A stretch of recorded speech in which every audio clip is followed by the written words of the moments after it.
Last week, you learned about what habits are, why they are so important, and how to properly create new habits.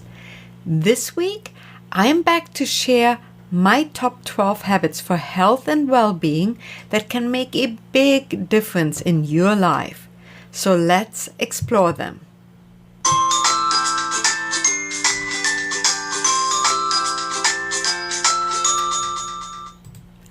Hi, my name is Biggi Fraley. I'm the Arthritis Coach. And before we get started on the 12 habits, I wanted to share some fabulous news with you. Just last week, I put the finishing touches on my new mini course called Commit to Change, just in time for your New Year's resolution. If you're planning on setting any goals for the new year or hopefully create new healthy habits, this course is for you. You see, unless you have clarity about what you really want, what obstacles will stand in your way, and what daily actions you will need to take and are fully committed to making the changes required, you will not succeed. Now, I will be telling you more about the course over the next few weeks, but if you like getting ahead of the game, it is available right now with a big discount and appreciation for you, my podcast listeners. Simply visit thearthritiscoach.com/CTC podcast, CTC as in Commit to Change podcast, one word, CTC podcast. I have also added this link to the show notes, and when you click on it, your discount will automatically be applied. Just go to thearthritiscoach.com/CTC podcast. And now, let's explore my favorite healthy habits, starting with number 1. Be in the present moment. You may have heard about living in the present moment a million times. It might sound woo-woo, but it's really a great way to create new habits for your optimal health and well-being. Why? Well, here's why. Being in the present moment is a gift. When you live in the present moment, your past is not invited into the room. It's gone, over and done with, and it has no power over you or your present. When you invite your present moment to take the stage, you also alleviate worry and concern about the future. Practice gratitude daily. We have so much to be grateful for and to be upset about. It's called life. There are upswings and downswings. It's all in the way we look at these events, though. When you create a new habit, and yes, it's a habit, of gratitude, you create a new habit that works for you and your life. Gratitude is a practice and is one of the top habits for health and well-being. Begin your gratitude practice the moment you open your eyes in the morning. It's so easy to focus on how grumpy, tired, and not ready for another day of work you are. However, when you open your eyes and are grateful for another opportunity of a new day, then you begin to move into your healthiest and highest state of well-being on all levels. Well-being, of course, means your physical health is intact. However, it also means you are well in mind and spirit. Take a look around and see any small thing to be grateful for, even if it's coffee. Think about a world where coffee becomes extinct. Sounds outlandish, but the point is clear.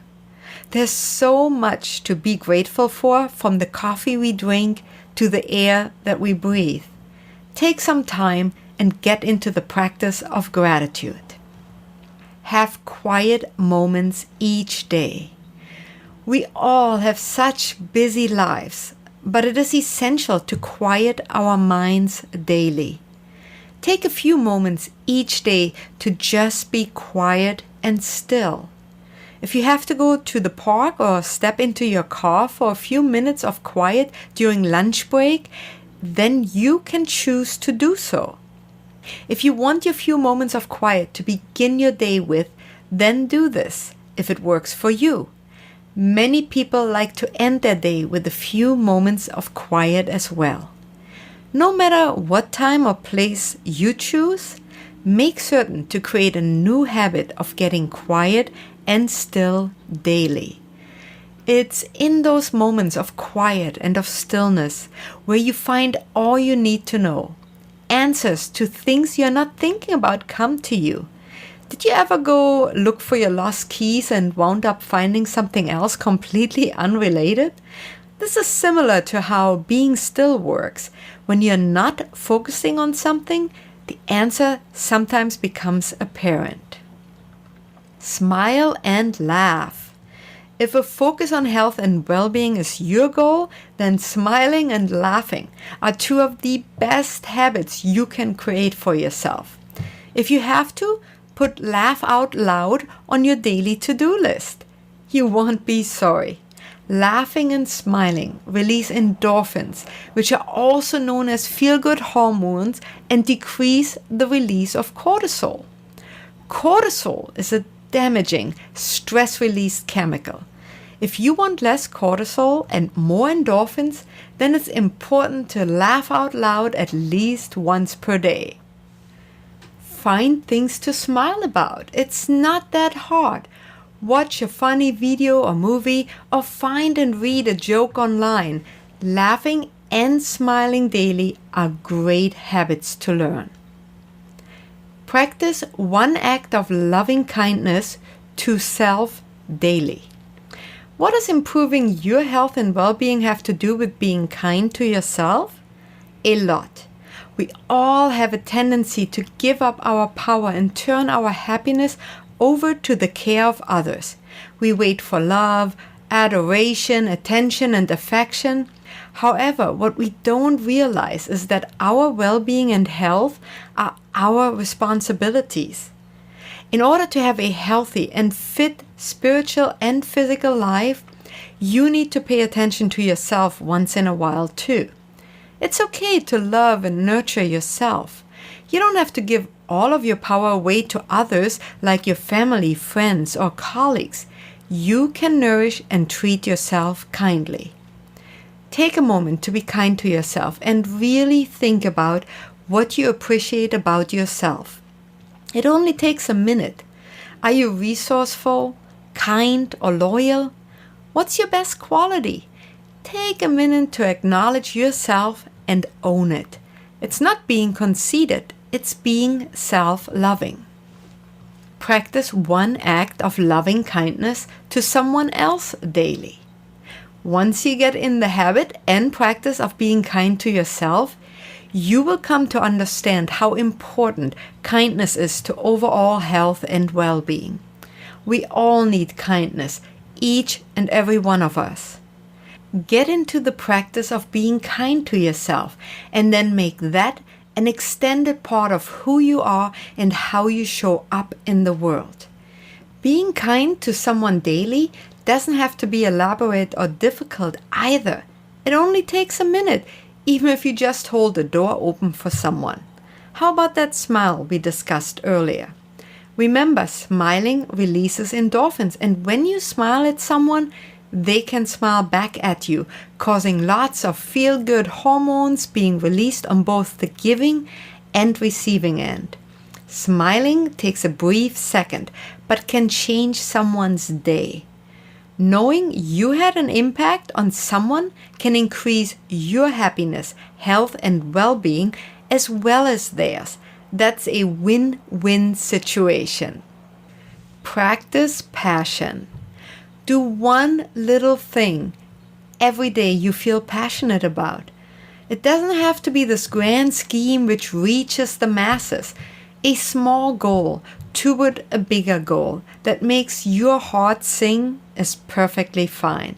Something that makes you jump out of bed every morning.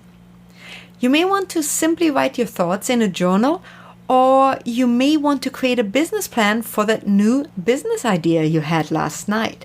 It may even mean making that phone call to schedule lessons for that musical instrument you've always wanted to learn. Whatever you have passion for, it's time to get up and jump up for joy and practice passion daily. Pick one way to nourish your body, mind, and spirit daily. Whether it's a cat nap or a vitamin or a walk around the block, take time to nourish your body, mind, and spirit. If you want to simplify this exercise even further, take turns picking just one category such as body, mind, or spirit. From there, take time to nourish that one area.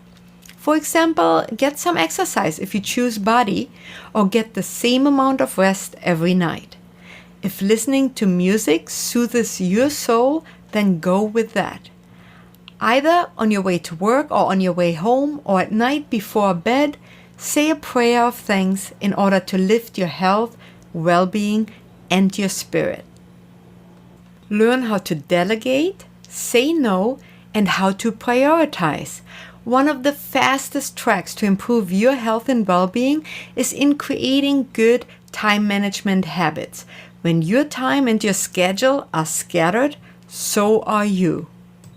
Communication is vital to your well-being too, because when you hold things in or stuff them down, you become ill. It may manifest itself in the form of a sore throat or another type of illness, but it will manifest itself one way or another. Asking for help is one form of communication which will help you move forward in improving your health and well-being. Delegating tasks is another. Saying no when you know you're unable to complete a request is another helpful way to keep your time management skills sharp. Practice the habit of letting go. There's a lot of talk around the concept of letting go. You may hear people say, "Just let go." It's not as simple as that. Letting go is a practice and it takes time.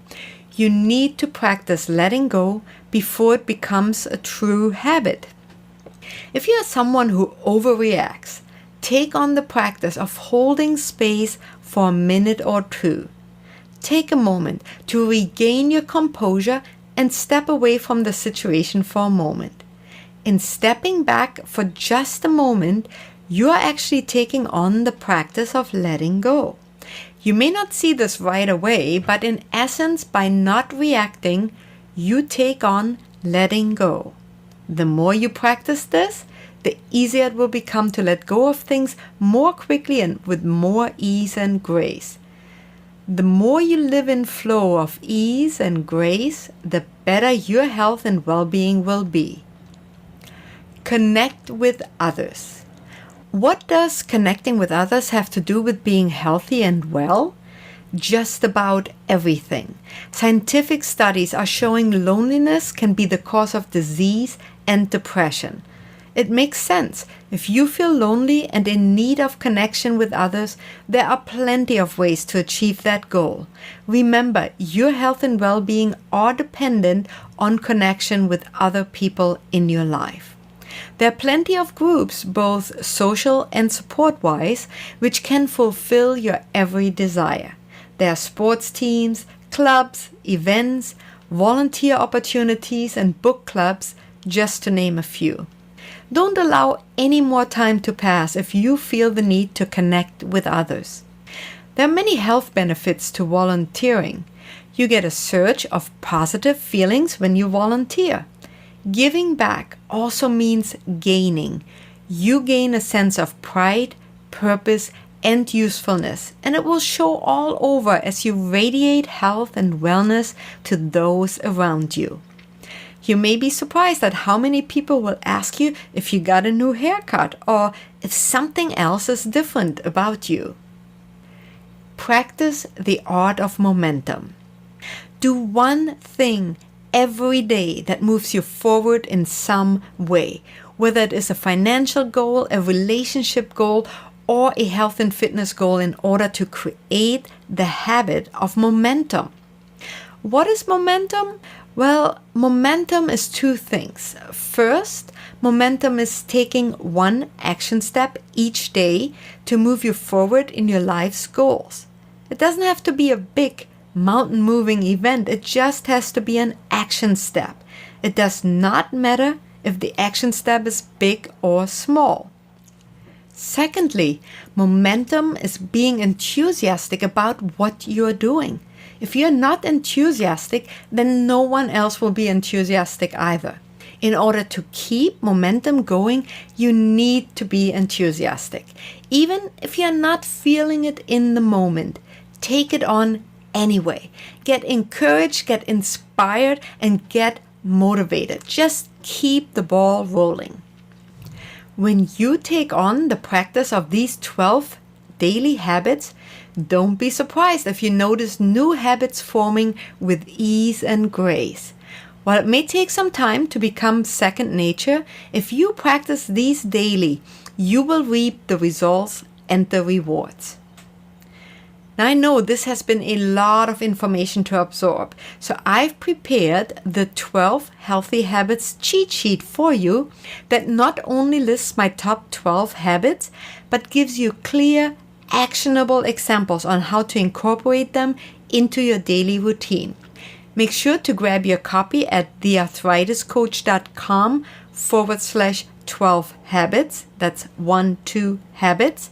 And don't forget to check out the new Commit to Change course as well at thearthritiscoach.com/CTC podcast. You will find all links in the show notes. And as always, thank you for listening. If you enjoyed the show, please do share it on your favorite social media outlets and join me next week for the latest episode of the Arthritis Coach podcast, available every Wednesday morning at 4 a.m. Pacific on your favorite podcast channel. I look forward to talking to you next week. Bye-bye.